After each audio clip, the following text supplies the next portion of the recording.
ವಿಚಾರದಲ್ಲಿ ಸ್ವಪಕ್ಷದ ವಿರುದ್ಧವೇ ಶಾಸಕ ರವಿ ಗಣಿಗ ಆಕ್ರೋಶ ವ್ಯಕ್ತಪಡಿಸಿದ್ದಾರೆ. ತಮಿಳುನಾಡಿಗೆ ನೀರು ಹರಿಸಿದ್ರೆ ನಮ್ಮ ರೈತರ ಗತಿ ಏನು ಅಂತ ರವಿ ಗಣಿಗ ಆಕ್ರೋಶ ವ್ಯಕ್ತಪಡಿಸಿದ್ದಾರೆ. ಸರ್ಕಾರದ ವಿರುದ್ಧವೇ ಕಿಡಿಯಾಗಿದ್ದಾರೆ. ತಮಿಳುನಾಡಿಗೆ ಕಾವೇರಿ ನೀರು ಬಿಡ್ತಾ ಇದ್ದೀರಿ, ನಮ್ಮ ರೈತರಿಗೆ ನೀರು ಕೊಡದಿದ್ರೆ ತೊಂದರೆ ಆಗಲ್ವಾ? ತಮಿಳುನಾಡಿಗೆ ನೀರು ಹರಿಸೋದನ್ನ ನಿಲ್ಲಿಸಿ ಅಂತ ಕಾವೇರಿ ನೀರಾವರಿ ಸಲಹಾ ಸಮಿತಿ ಸಭೆಯಲ್ಲಿ ರವಿ ಗಣಿಗ ಕಿಡಿಕಿಡಿಯಾಗಿದ್ದಾರೆ. ಅವರೇ ಚಾಟ್ ಹಾಕೋದು 14ರಲ್ಲಿ 90, 15ರಲ್ಲಿ 90, 16ರಲ್ಲಿ 97. 2 ನಿಮಿಷ ಸರ್, ನಾನು ಮಾತಾಡ್ಬೇಕಲ್ಲ. ಈಗ 109 ಟಿಎಂಸಿ ನೀರಿದೆ, ಎಲ್ಲಾ ಸೇರಿ 75 ಟಿಎಂಸಿ ನೀರಿದೆ. ನೀವು ಒಂದ್ ಕಡೆ ತಮಿಳುನಾಡಿಗೆ ನೀರು ಬಿಡ್ತೀರಾ, ನಮ್ಗೆ ನೀರು ಕೊಡಲ್ಲ ಅಂತೀರಾ.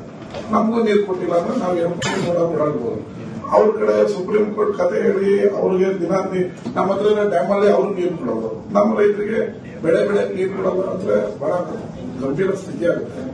ಯು ಶುಡ್ ಟೇಕ್ ದ ಕಾಲ್.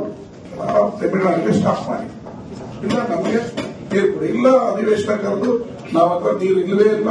126 ವರ್ಷ ಇವನ್ನೆಲ್ಲ ತಜ್ಞರನ್ನೆಲ್ಲ ಕಳಿಸ್ತೀವಿ. 126 ವರ್ಷದಿಂದ ದೊಡ್ಡ ಮರ ಬಂದಿದೆ, ನೀರು ಕೊಡಕ್ಕಾಗೋದಿಲ್ಲ ಅಂತ ಸಮರ್ಥವಾದ ಮಾಡ್ತೀವಿ. ಚಾರ್ಟರ್ ಒಂದಿರುತ್ತೆ, ಇಲ್ಲೊಂದಿರುತ್ತೆ, ಇಲ್ಲೊಂದು ಹೇಳಿ ರೈತರಿಗೆ ಪ್ರಾಬ್ಲಮ್ ಆಗುತ್ತೆ. ಮತ್ತೆ ಅವರೇ ಚಾಟ್ ಹಾಕೋದು 14ರಲ್ಲಿ 90, 15ರಲ್ಲಿ 90, 16ರಲ್ಲಿ